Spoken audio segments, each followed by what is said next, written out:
Ռուսաստան գնալը ամեն օր ավելի մեծ գլխացավանք է դառնում օտարերկրացիների համար։ Դեմերի լավան մեր հայերի մար չի անի, էդի պարզ է, սաղս է լավ գիտեք։ Պուտինի սեղանին է օրենսդրական փոփոխության մի փաթեթ, որով Ռուսաստանի հետ վիզային ռեժիմում չգտնվող ցանկացած երկրի քաղաքացի պարտավորվում է դաշնություն մտնելուց ամենաուշը 72 ժամ առաջ տեղեկացնել իր մուտքի մասին եւ ստանալ հաստատման կոդ։ Այսինքն սկսել է, որ եթե ես հիմա այդամ Ռուսաստան 3 օր առաջ պիտի տվյալներ տա։ Այո։ Շատ դժվար է։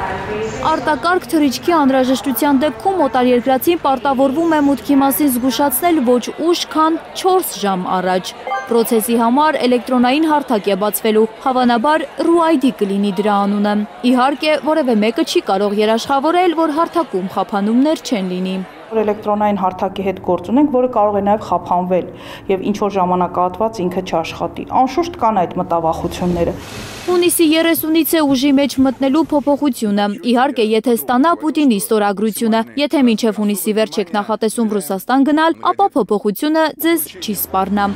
Բայց դա չի նշանակում, թե դաշնությունում մնալը առաջվա պես հեշտ է։ Այս խստացումները շատ ավելի վաղուց են, այնպես չի որ հենց մեկ օրում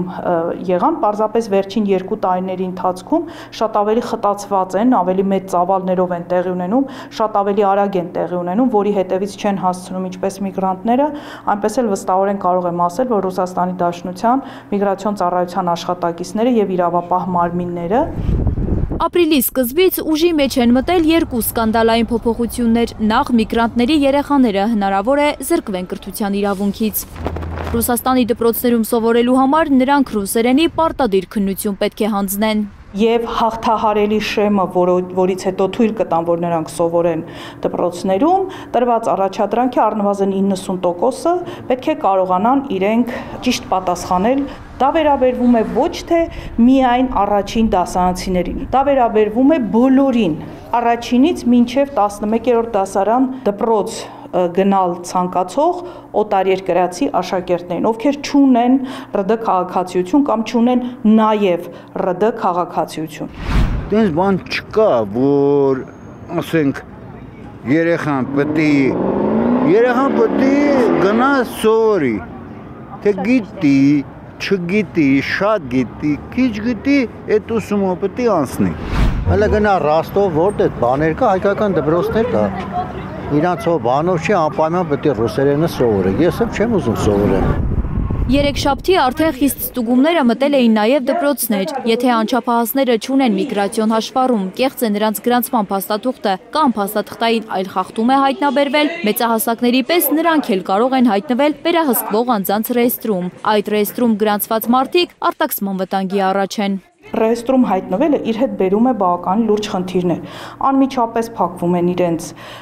բանկային հաշիվները, որևէ գործարք պետական կառույցում չեն կարողանել գնել, վաճառել, գրանցել օրինակ ամուսնություն, նույնիսկ եթե ունեն ռուսական վարորդական իրավունք, մեքենա վարել։ Այս պարագայում անձանց հնարավորություն է տրված մինչև ապրիլի 30-ը Ռուսաստանի նախագահի 1126 հրամանագրի հիման վրա օրինականացնել իրենց գտնվելը։ Մարտի տվյալներով Հայաստանի 38,000 քաղաքացիներ ռեեստրում են, 6 ժամը 1 թարմացվում են թվերը։ Արդեն ապրիլի 30-ին կիմանանք Հայաստանի քանի քաղաքացի կարտաքսվի դաշնությունից։ Իսկ քանիսը չի արտաքսվի, բայց չի էլ կարողանա մեքենա վարել Ռուսաստանում։ Վարորդների կյանքն էլ է բարդացել։ Վարորդ աշխատելու համար անհրաժեշտ է ունենալ Ռուսաստանի Դաշնության վարորդական իրավունք։ Միգրանտներին այլևս չեն թույլատրում իրենց ունեցած վարորդական իրավունքը փոխարինել ռուսական վարորդական իրավունքով, նրանք այն պետք է ստանան քննությամբ։ Մարդիկ տարիներով նայ գրանցման ընդու քաղաքացի տարիներով ապրում են, բայց էլի մեջները վախը ապրում են մարդիկ, չէ։ Այս ֆոնին հեչ պատահական չէ, որ վերջին 3 տարում Հայաստանից Ռուսաստան արտագնա աշխատանքի մեկնողների թիվը կրճատվել է մոտ 30%-ով։ Բավական թվով միգրանտներ կան, որ հայտարարում են, որ այս տարի չեն գնալու, ռուբլու կուրսը ընկել է, օրենքները խստացել են եւ իրենք փորձում են այստեղ գտնել իրենց համար աշխատանք։ Երևանում ու Արարատում արված մեր հարցախույզը ցույց է տալիս, որ Ռուսաստան խոպան գնալը էլ նախկինի պես պոպուլյար զբաղմունք չէ։ Իմ երկիրը է, իմ հայրենիքը է, ես ինչի պետք է գնամ ուրիշի համար քոծություն անեմ։ Քոծեմ, ստե քոծ կլնեմ։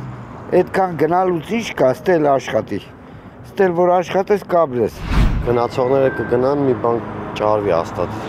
Մասիսցի այս տղամարդն էլ կարծում է, որ գնացողը գնալու է, ապրելու ձևն էլ գտնվելու է։ Ոնց էլ խստացնեն, հաստատ մի օրենք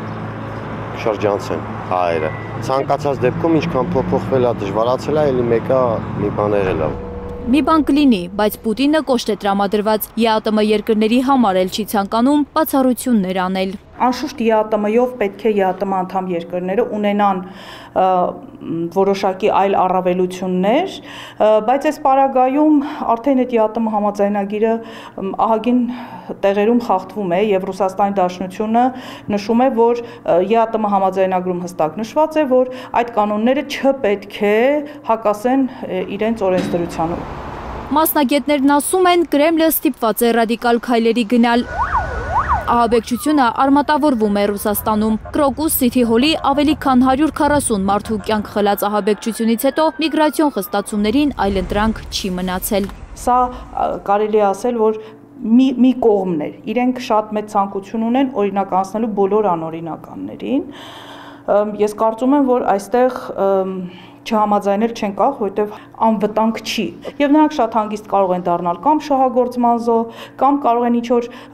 սև շուկայում անպայման կաշխատեն, կամ ինչ-որ հանցավոր խմբերի մեջ կարող են ներգրավել։ Այստեղ անօրինական միգրացիան շատ լուրջ վտանգներ ունի։ Ռուսաստանի հակաահաբեկչական կոմիտեի հրապարակած տվյալով միայն այս տարի Ռուսաստանում ավելի քան 23 ահաբեկչություն է կանխվել։ Աննա Գյուլնազարյան, Առաքել Օհանյան, Աշոտ Մնոյան եւ Արմեն Ապրեսյան, Հայլուրի համար։